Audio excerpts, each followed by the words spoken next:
Screen पर जब छावा का औरंगजेब या धुरंधर का रहमान डकैत आया तो बाकी सब उसकी परछाई का हिस्सा। उसकी एक्टिंग का असर इतना गहरा था कि लोगों ने कहा हीरो के चक्कर में पिक्चर देखने गए थे, लेकिन जब बाहर लौटे तो हम इस शख्स के फैन थे। ये कहानी है अक्षय खन्ना की। वो अक्षय खन्ना जो विनोद खन्ना साहब के बेटे रहे, वो अक्षय खन्ना जो अवार्ड शोज में नहीं जाते, इंटरव्यूज से बहुत बचते हैं, सोशल मीडिया के दौर में लाइमलाइट पसंद नहीं करते, लेकिन जो कमाल के कलाकार है। इसलिए आज कहानी अक्षय खन्ना साहब की। 28 मार्च 1975 अक्षय खन्ना एक ऐसे परिवार में पैदा हुए जहां चमक दमक थी, लेकिन अंदर गहरी दरार थी। उनके father larger than life hero superstar Vinod Khanna साहब, लेकिन जब अक्षय केवल 5 साल के थे तब घर बिखर गया।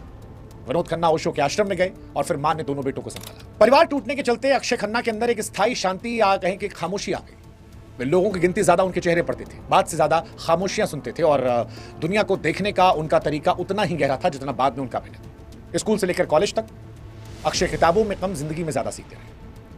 कॉलेज बीच में छोड़ा, मानो जैसे दिल कह रहा हो कि असली रास्ता किताबों में नहीं कैमरों की लाइट में लिखा है।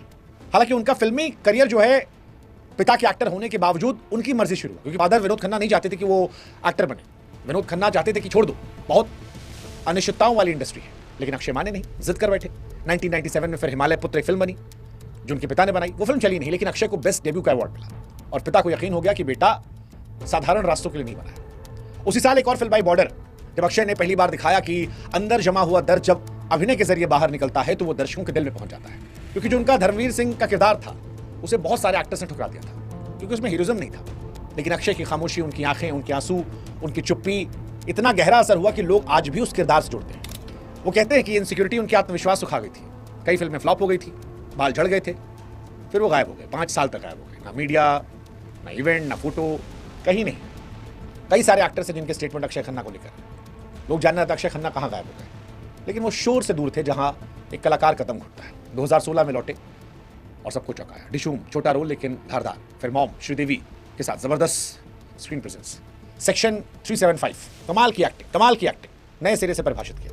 अद्भुत एक्टिंग थी, अद्भुत एक्टिंग। और फिर भगवान ने उनके लिए उनका फेवरेट साल बचा कर रखा था, 2025 में अक्षय का सिर्फ भाग्य नहीं बदला, इंडस्ट्री की आंख खुल दी। छावा में औरंगजेब का किरदार जिस क्रूरता, जिस शांति, जिस संयम के साथ निभाया, वो कम देखने को मिलता है। थिएटर में लोग सीटियां नहीं, गुस्से की आवाज निकाल रहे थे। लोग भूल गए थे कि अक्षय खन्ना है। औरंगजेब को याद रखा लोगों ने। और धुरंधर में रहमान डकैत नसों में चढ़ गया है। फिल्म कमा रही है, जबरदस्त। अक्षय 2025 के ओपनर और फिनिशर बन गए हैं। आमतौर पर बड़े हीरोज के बारे में चर्चा होती है। उनका गाना जो है जबरदस्त वायरल है, और मजे की बात कि डांस स्टेप जो है वो उन्होंने खुद कोरियोग्राफ किया।